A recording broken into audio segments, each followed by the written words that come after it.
बांग्लादेश से इस वक्त की बड़ी खबर आपको बता दें। बांग्लादेश की पूर्व पीएम खालिदा जिया का निधन, इस वक्त की बड़ी खबर है।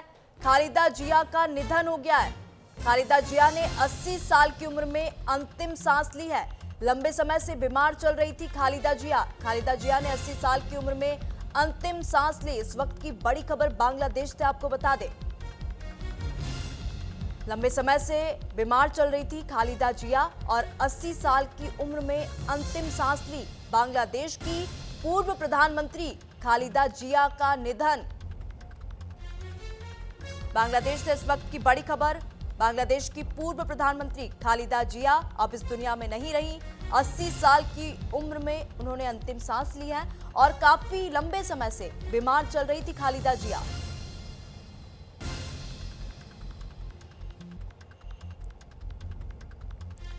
इस वक्त की बड़ी खबर बांग्लादेश से। बांग्लादेश की पूर्व पीएम खालिदा जिया का निधन।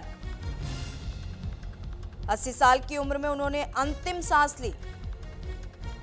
तो बांग्लादेश की पूर्व प्रधानमंत्री और बांग्लादेश बीएनपी की प्रमुख खालिदा जिया का 80 साल की उम्र में निधन हो गया है। काफी लंबे समय से बीमार चल रही थी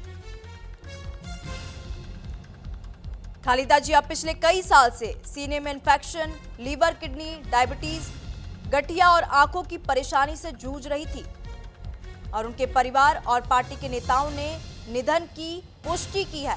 खालिदा जिया जो कि 1991 से 1996 और 2001 से 2006 तक 2 बार बांग्लादेश की प्रधानमंत्री रही थी। वह पूर्व राष्ट्रपति जिया उर रहमान की पत्नी थी। तो बांग्लादेश की पूर्व पीएम खालिदा जिया का निधन। किडनी की बीमारी से काफी लंबे समय से जूझ रही थी, काफी सारी बीमारियों से परेशान थी।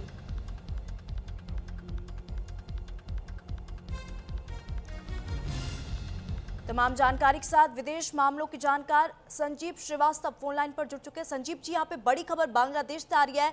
बांग्लादेश की पूर्व पीएम खालिदा जिया का निधन हो गया है। जी, ये निस्संदेह एक बेहद दुखद खबर है। और खालिदा जिया बांग्लादेश नेशनलिस्ट पार्टी की चेयरपर्सन थी और वो तारिक रहमान जो कि वर्तमान समय में बांग्लादेश नेशनलिस्ट पार्टी के नेता हैं, उनके नेतृत्व में जो वहाँ पर चुनाव की जो प्रक्रिया जारी है और एक बांग्लादेश जो कि एक बेहद नाजुक स्थिति में है, गंभीर स्थिति में है, ऐसे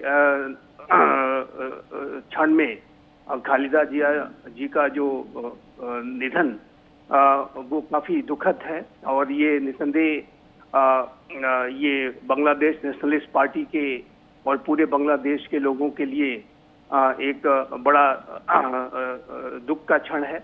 और मैं भी आपके चैनल के माध्यम से उनके निधन पर अपनी शोक संवेदना व्यक्त करता हूं। और वो बांग्लादेश की 3 टर्म्स की प्राइम मिनिस्टर रही। 1991 से 1996 तक उनका पहला कार्यकाल था और 1996 में वो दूसरे छोटा सा कार्यकाल था और उसके बाद 2001 से 2006 तक भी वो बांग्लादेश की प्रधानमंत्री रही।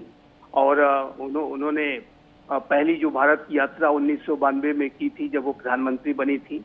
और उसके बाद भी वो अनेकों बार भारत आई। भारत के साथ उनके कार्यकाल के दौरान भारत और बांग्लादेश की जो संबंध थे वो सामान्य रहे और अच्छी तरीके से दोनों ही देशों ने उनके कार्यकाल के दौरान भी अपने संबंधों को बना करके रखा। तो ये जो घटनाक्रम सामने आया है वो काफी बीमार चल रही थी और अभी हाल के समय में जब वो काफी बीमार अवस्था में थी तो भारत के प्रधानमंत्री श्री नरेंद्र मोदी ने उन्हें हर तरीके की मदद का जो है ऑफर भी किया था। और इसको लेकर के बांग्लादेश नेशनलिस्ट पार्टी ने भारत के प्रधानमंत्री को अपना धन्यवाद ज्ञापन भी किया था। तो भारत भी इस बात को अच्छी तरह से भारत की सरकार जान रही थी कि वो काफी बीमार अवस्था में है और उनका इलाज चल रहा था।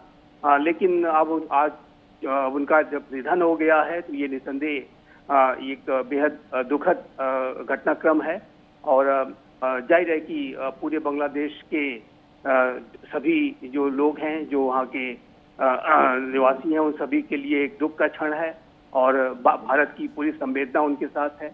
और जाहिर है कि जो तारिक रहमान उनके बेटे हैं, जो कि अभी लंदन से वापस लौटे हैं, उनकी मुलाकात अपनी माता के साथ हुई थी और उनके आने के कुछ ही दिनों के बाद जिस तरीके से खालिदा जिया जी अब उनका निधन हुआ है, वो निस्संदेह एक दुखद घटना कम है। और उस संदर्भ में जाहिर है कि पूरा जो बांग्लादेश का जो राष्ट्र है, वह उसके लिए दुख का क्षण है। संजीव जी, धन्यवाद हमारे साथ जुड़ने के लिए। जी धन्यवाद।